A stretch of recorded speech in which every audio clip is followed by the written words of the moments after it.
ihe ọma bụ na bụ ihe ọma gị. Ọ bụrụ mmụọ ji ya yagharị. Ọ bụrụ mmadụ ji ya yagharị.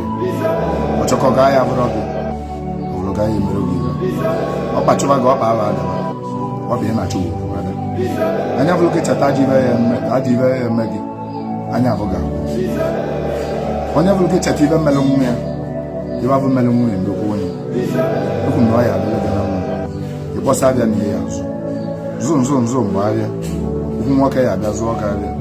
Okwu nwaanyị ya abịa zụọ gị abịa. Onye dị ọcha ya azụ gị abịa. Onye dị ojii ya azụ gị abịa.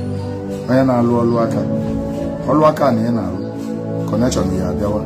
Kọnekshọn onye dị ọcha. Kọnekshọn onye dị ojii. Kọnekshọn ndị oyibo. Kọnekshọn ndị Igbo. Onye ndị na-alụ olu oyibo, ọbụna na-agọrọ gị n'ụbọchị taata bụ na ihe ewe promotion, salary increasement. Nwoke ya abụ gị n'anya, nwaanyị ya abụ gị n'anya. Ife ọma ya emewere gị ebe ahụ ị na-arụ ọrụ. Ọ ya adịrị gị na mma. Ewo nwa onye Igbo ise. Sound a dị na vidiyo ịmala ebe sound a si.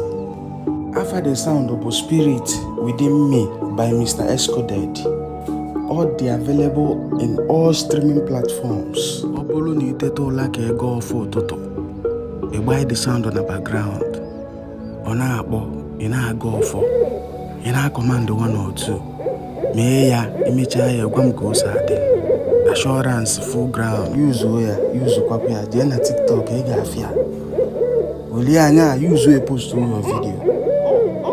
Gwa m ife merụ leta. Sound a ngwa gị ebe o si.